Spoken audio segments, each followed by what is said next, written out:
मैं doctor Jyoti Kumari, assistant professor, department of Sanskrit, Rajendra college, Jayaprakash Vishwavidyalaya, Chhapra. आज मैं आप लोग के समक्ष लौकिक संस्कृत साहित्य का इतिहास, इस विषय से संबंधित रामायण, इस टॉपिक पर चर्चा करने आई हूँ। और इससे पूर्व मैंने आप लोगों को बताया था कि संस्कृत साहित्य के इतिहास से संबंधित मैंने आपको एक पूरी जानकारी, उसके महत्ता एवं विस्तार, उसके स्वरूप पर प्रदान की थी। और उसी संदर्भ को आगे बढ़ाते हुए मैं जो सिलेबस में वर्णित है उस आधार पर पहला जो टॉपिक है रामायण, उसकी चर्चा करने जा रही हूँ। जैसा कि पूर्व में विदित है कि संस्कृत साहित्य का जो इतिहास है उसको मोटे तौर पर स्थूल रूप से हम दो भागों में बांटते हैं, जिसमें वैदिक साहित्य है और लौकिक साहित्य है। उसका भी कई विभाजन उपविभाजन हो जाता है, लेकिन हम लोग को सिलेबस में लौकिक संस्कृत साहित्य का इतिहास पढ़ना है। तो आज मैं उसी विषय पे रामायण के स्वरूप पर चर्चा करूँगी कि रामायण का भारतीय दृष्टिकोण या संपूर्ण दृष्टिकोण जो कहा जाए, उस आधार पर इसका कितना महत्व है हमारे जीवन में, हमारे आचार व्यवहार, संस्कार, धर्म और आस्था, श्रद्धा, भक्ति, सबके मूल में ये ग्रंथ है। इस ग्रंथ के बीज सब हमारे अंतःतल में बहुत ही अंदर तक समाये हुए हैं। तो रामायण के विषय में हम चर्चा प्रारंभ करते हैं। अब इस अगले स्लाइड में मैं रामायण के संपूर्ण स्वरूप को बतलाने का प्रयास करूंगी। और सबसे पहले रामायण जो है वो हमारा आदि काव्य है और इसमें 24,000 श्लोक हैं। चतुर्विंशति सहस्री संहिता रामायण को कहा जाता है। चूँकि इसमें 24,000 श्लोक हैं, इसलिए जो ठीक उतने ही हजार जितनी गायत्री के अक्षर हैं, गायत्री मंत्र के उतने ही हजार ये श्लोक हैं, इसलिए इसे चतुर्विंशति सहस्री संहिता कहते हैं। और रामायण के विषय में जैसा कि विदित है, मैंने कहा आदि काव्य है। तो अब ये प्रश्न उठता है कि इसे आदि काव्य हम क्यों कहते हैं। तो इसे समझने के लिए थोड़ा इसकी प्राचीनता, इसके ऐतिहासिक विवरण पर जाना पड़ेगा। चूँकि उपनिषदों में उपनिषद जो हैं वहाँ हमने देखा है कि अनुष्टुप छंद का प्रयोग है, और रामायण जो है वो लौकिक संस्कृत का प्रथम ग्रंथ है, जो इसलिए इसको आदि काव्य भी कहते हैं। चूँकि इसमें एक तो अनुष्टुप छंद का प्रयोग है, और वह जो है लौकिक संस्कृत में प्रयुक्त होने वाले सम अक्षर से युक्त अनुष्टुप का प्रथम प्रयोग वाल्मीकि ने किया, जिसमें लघु गुरु का निवेश नियमबद्ध था। तो इस आधार पर हम इसे इसकी संज्ञा देते हैं कि नहीं, ये लौकिक संस्कृत का ये प्रथम काव्य है, आदि काव्य है। और इसकी पौराणिकता भी है, जैसा कि हम बालकांड के प्रथम जो श्लोक है, बालकांड का जो श्लोक है, जिसमें है माँ निषाद प्रतिष्ठा त्वम गमः शाश्वते समः यत् क्रौंच मिथुनादेकम वधि काम मोहितम। अर्थात हे निषाद, तुमने काम से मोहित इस क्रौंच पक्षी को मारा है, अतः तुम सदा के लिए प्रतिष्ठा प्राप्त ना करो। तो ये जो घटना है ये बहुत ही मार्मिक करुणामयी घटना है, और इसी से प्रेरित होकर महर्षि की कल्याणमयी वाणी सुनकर स्वयं ब्रह्मा उपस्थित होते हैं, और उन्होंने रामचरित्र लिखने के लिए वाल्मीकि से कहा। और रामायण की रचना जो है इसी प्रेरणा का फल है। तो हम देखते हैं कि इस घटना ने एक एक प्रेरणा का काम किया। उसकी जैसे हम शोकः श्लोकत्वम आगतः, जो मर्म था, जो वेदना थी, उसे क्रौंच द्वंद्वी जो क्रौंच युगल थे, उसमें जो बधेलिये ने जिसका वध कर दिया, उसमें क्रौंच पक्षी को मार दिया निषाद ने, और इस कारण जो क्या कहें वेदना और मार्मिक जो भाव उत्पन्न होते हैं, उससे प्रेरित होकर क्या कवि की जो वाणी है वो श्लोक के रूप में परिवर्तित हो गई। वह शोक जो है श्लोक में परिवर्तित हो गया। शोकः श्लोकत्वम आगतः। तो यहाँ रामायण लिखने की जो प्रेरणा है, इस घटना ने महत्वपूर्ण भूमिका प्रदान की, और स्वयं ब्रह्मा ने आचार्य वाल्मीकि से इस रामचरित को लिखने के लिए प्रेरित किया। तो इस तरह से ये सारी बातें हैं जिसमें मैंने कहा कि लौकिक संस्कृत का जो अनुष्टुप छंद का जो प्रयोग है वो सबसे पहले रामायण में दिखता है, और ये जो पौराणिक ये मार्मिक जो घटना है उसका भी एक आधार, वो एक प्रेरणामयी घटना है जिससे रामायण लेखन में एक प्रेरक भूमिका प्रदान निभाए। तो इस आधार पर भी हम कह सकते हैं कि रामायण जो है वो आदि काव्य है। तो इसको हम समझेंगे कि क्यों इसे आदि काव्य कहा जाता है। और जैसा कि मैंने कहा कि इसमें 24,000 श्लोक हैं, तो चतुर्विंशति सहस्री संहिता इसको कहा गया है। ये तो स्पष्ट है कि मैंने अभी चर्चा की आदि काव्य क्यों कहते हैं, ये ऐसे भी बच्चों को जानना चाहिए। और एक इम्पॉर्टेंट क्वेश्चन भी होता है कि रामायण अगर वाल्मीकि आदि कवि हैं तो रामायण को आदि काव्य क्यों कहा जाता है। तो इसकी उत्तर में इन सब बातों को जानना ज़रूरी है। अब मैं ये बताऊंगी इसके दूसरे पॉइंट में आदि कवि कौन है हमारे, तो महर्षि वाल्मीकि। जैसा कि मैंने अभी तुरंत चर्चा की कि किस तरह से किस घटना से प्रेरित होकर महर्षि ने इस रामचरित को लिखने का एक महत्वपूर्ण कार्य किया, और इस कारण इनको आदि कवि भी कहते हैं। तो चूँकि रामायण आदि काव्य है और इसको लिखने वाले हमारे परम आदरणीय महर्षि वाल्मीकि हैं, इसलिए इन कवि को हम आदि कवि कहते हैं। और इस तरह ये इन दो बिंदुओं को स्पष्ट करते हुए मैं आगे बढ़ना चाहूँगी, जिसमें रामायण का विभाजन। रामायण 7 भागों में विभक्त है। भाग जो हैं रामायण को हम कहते हैं कि इनका जो विभाजन है उसको हम कांड कहते हैं। तो 7 कांडों में विभक्त है। तो सबसे पहले है बाल कांड, उसके बाद है अयोध्या कांड, फिर तीसरे नंबर पे है अरण्य कांड, फिर किष्किंधा कांड, फिर सुंदर कांड, युद्ध कांड, और अंतिम है उत्तर कांड। तो इसमें हम सबसे पहले चर्चा करते हैं बाल कांड की। यहाँ पर मैंने स्लाइड में दिखलाया है कि बाल कांड, जिसमें राम एवं उनके भाइयों के जो बाल्य अवस्था का, रामचंद्र जी की बाल लीला का वर्णन है, और किस प्रकार इन बच्चों का जन्म होता है, जन्म से लेके जो बाल्यावस्था का जो स्वरूप है, इसका एक संपूर्ण चित्रण हम बाल कांड में पाते हैं। उसके बाद है अयोध्या कांड। अयोध्या कांड में रामचंद्र जी की जो सीता का परिचय और सीता राम विवाह संपन्न होता है, जनक नंदिनी सीता का प्रवेश होता है, और वनवास की कथा यहीं से आरंभ होती है। कैकेयी द्वारा राजा दशरथ को श्राप दिया जाता है, और उसी के परिणाम स्वरूप रामचंद्र जी को वनवास की भूमिका निर्धारित होती है। तो हम अयोध्या कांड में इसकी चर्चा, यहाँ तक चर्चा हम पाते हैं। और तीसरा स्लाइड जो है मेरा, वो अरण्य कांड।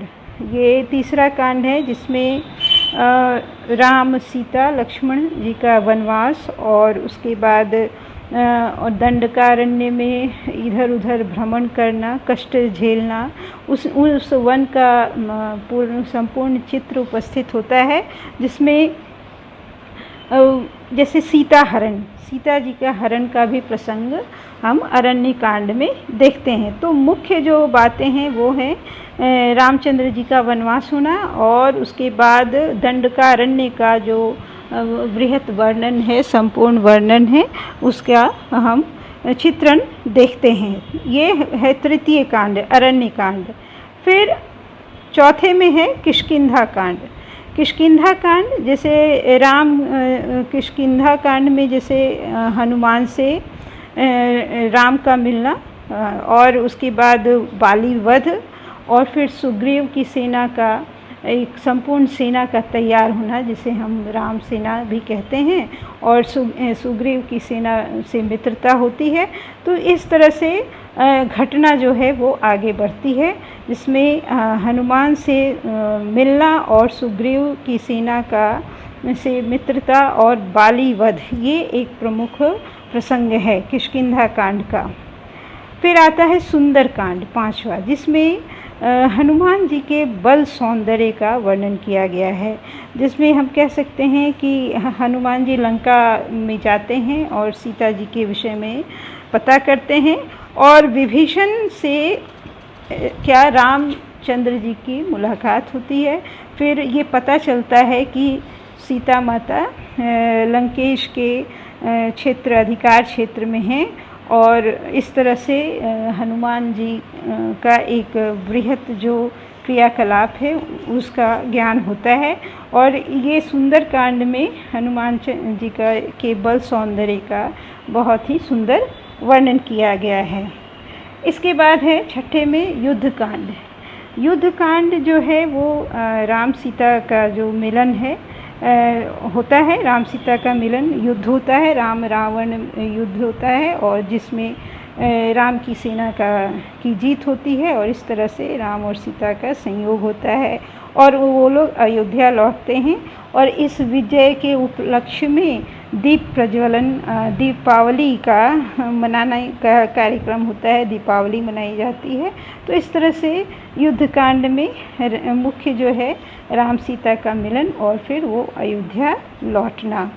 फिर आता है उत्तरकांड, जिसे हम रामचरितमानस में लंका कांड भी के नाम से भी जानते हैं। और उत्तरकांड में रामचंद्र जी का राज्याभिषेक होता है, और सीता जी की अग्नि परीक्षा होती है, फिर लवकुश का भी आगमन होता है। इस तरह से एक घटना का एक प्रक्रम है, जिसमें हम रामायण को 7 कांडों में देखते हैं, बालकांड, अयोध्या कांड, अरण्य कांड, किष्किंधा कांड, सुंदर कांड, युद्ध कांड और उत्तरकांड। तो इस एक छोटे से परिचय से ये आशा है कि आप लोगों को एक विहंगम, एक संपूर्ण जानकारी अवश्य प्राप्त हुई होगी।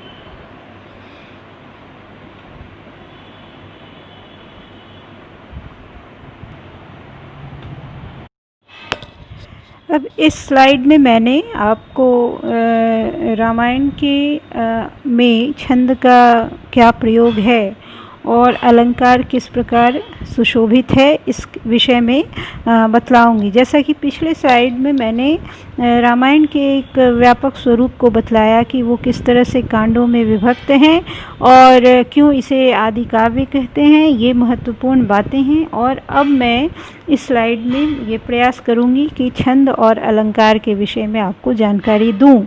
तो जैसा शुरू में ही मैंने स्पष्ट किया था कि रामायण में अनुष्टुप छंद का प्रयोग है। इस स्लाइड में भी मैंने बतलाया है छंद प्रयोग, जिसमें अनुष्टुप छंद का प्रयोग है। और इसका सुंदर उदाहरण पिछले स्लाइड में ही था। मानिषाद प्रतिष्ठा त्वं गमः शाश्वती समाः यत् क्रौंच मिथुनादेकं वधि काम मोहितम। तो इस तरह से छंदों के प्रयोग में अनुष्टुप, जिसे श्लोक भी कहते हैं, इस छंद का प्रयोग वाल्मीकि रामायण में सर्वत्र विदित होता है, सर्वत्र दिखता है, और यही इस काव्य की शोभा है। और हम आगे बढ़ते हैं दूसरे पॉइंट पे, अलंकार। तो अलंकार में हम देखते हैं कि उपमा का प्रयोग ज़्यादा है और कहीं कहीं अनन्वय अलंकार भी हैं, लेकिन उपमा का प्रवाह सर्वत्र प्रवाहित होता है। जैसा कि मैंने कुछ रामायण से संबंधित कुछ महत्वपूर्ण श्लोक भी लिया है, इसमें एक सुंदर उदाहरण अनन्वय अलंकार का भी है, जिसे सागर चांबर प्रख्यम अंबर सागरोपमम राम रावणयोः युद्धम राम रावणयोः रीव। अर्थात जिस प्रकार आकाश की उपमा आकाश से ही दी जा सकती है और समुद्र की तुलना समुद्र से ही की जा सकती है, उसी प्रकार राम रावण युद्ध की समता राम रावण युद्ध से ही की जा सकती है।